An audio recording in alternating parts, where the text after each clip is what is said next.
विधानसभा के बजट सत्र का आज दूसरा दिन है। प्रश्नकाल के बाद पेश किया जाएगा दूसरा सप्लीमेंट्री बजट। बजट सत्र के दौरान सदन में आएगा आर्थिक सर्वेक्षण, राज्यपाल के अभिभाषण पर चर्चा भी की जाएगी और आज कई मुद्दों को लेकर विपक्ष सरकार को घेरने वाला है।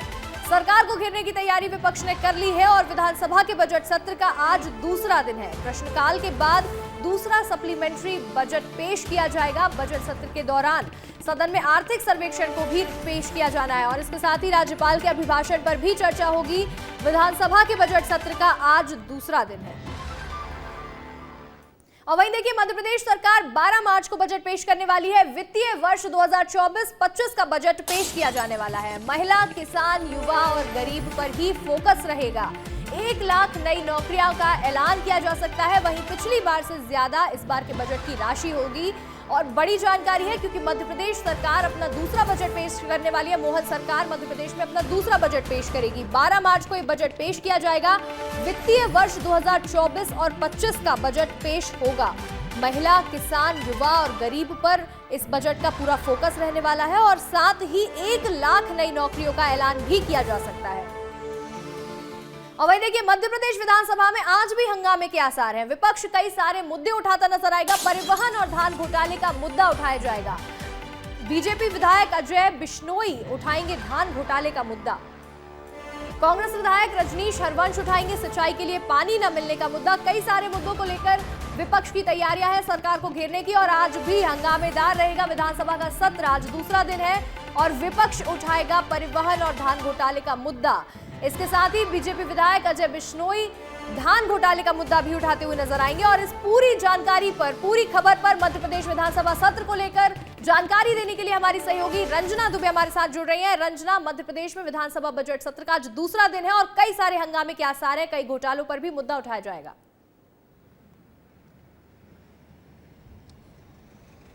जी अंशिका, बिल्कुल मध्य प्रदेश विधानसभा के बजट सत्र का आज दूसरा दिन है और आज भी सदन में हंगामा जो हो विपक्ष की तरफ से वो किया जा सकता है क्योंकि विपक्ष ने आज सरकार को घेरने को लेकर तैयारी कर रखी है क्योंकि प्रश्नकाल होगा और उसमें सदन की तरफ से परिवहन घोटाला, धान खरीदी में अनियमितता और भर्ती परीक्षाओं में जिस तरीके से गड़बड़ी की जा रही है उसको लेकर अब विपक्ष सरकार को घेरने को लेकर तैयार नजर आ रहा है। और कल भी विधानसभा में सत्र की अवधि कम होने को लेकर विपक्ष ने जो प्रदर्शन है सदन के बाहर वो भी किया था और ऐसे में आज जब राज्यपाल का अभिभाषण पर चर्चा भी होनी है, जो दूसरा अनुपूरक बजट है उसको भी आज पटल पर रखा जाएगा। वित्त मंत्री जगदीश देवड़ा उसको पटल पर रखेंगे। लेकिन इसके साथ ही अंशिका, जो ध्यानाकर्षण है बीजेपी विधायक की तरफ से और कांग्रेस विधायक की तरफ से, वो दोनों सदन के भीतर ध्यानाकर्षण के समय लगाए जाएंगे। लेकिन सबसे बड़ी बात यह है कि कल का दिन बेहद महत्वपूर्ण है अंशिका, क्योंकि कल बजट आने वाला है और वित्तीय वर्ष 2025 और 26 के लिए बजट होगा,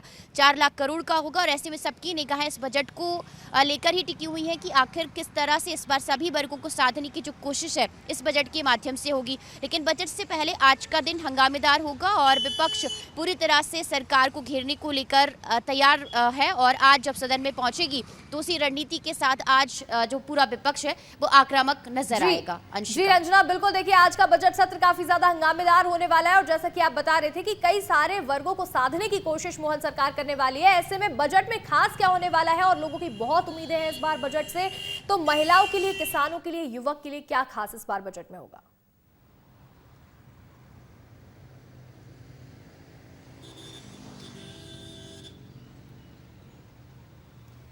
अंशिका, महिलाओं और युवा और रोजगार की अगर बात कर ली जाए तो इस लिहाज से ये जो बजट है वो बेहद महत्वपूर्ण होगा क्योंकि सरकार पहले कह चुकी कि हर साल जो रोजगार के अवसर है युवाओं के लिए सरकारी नौकरियों में वो पैदा किए जाएंगे और इस बार उम्मीद यही है कि युवाओं के लिए 1 लाख जो सरकारी पद हैं वो नए सृजित किए जाएंगे ताकि युवाओं को नौकरी, सरकारी नौकरी में जो मौका है वो मिल सके। महिलाओं के लिए लाडली बहना में जो कई प्रावधान है वो किए जा सकते हैं। राशि बढ़ाई जाएगी या नहीं बढ़ाई जाएगी, फिलहाल इसको लेकर अभी असमंजस है, लेकिन औद्योगिक लिहाज से मध्य प्रदेश में कैसे और ज्यादा निवेश आए उसको लेकर भी अब जो नया प्रावधान है वो किया जाएगा। लेकिन हाँ अंशिका, इस बार का बजट इसलिए महत्वपूर्ण है क्योंकि खुद कल मुख्यमंत्री डॉक्टर मोहन यादव ने कहा था कि इस बार का जो बजट है वो बीते कई सालों के मुकाबले जन कल्याणकारी योजनाओं के लिए अधिक धनराशि लेकर आएगा। यानी इस बार का बजट अगर माना जाए तो बीते सालों के मुकाबले करीब 5 से 6% तो ज्यादा होगा, क्योंकि मुख्यमंत्री ने इस तरीके के जो संकेत है वो दिए हैं। तो कुल मिलाकर यही कहा जा सकता है जिस तरीके से पीएम का फोकस है 4 जातियों पर,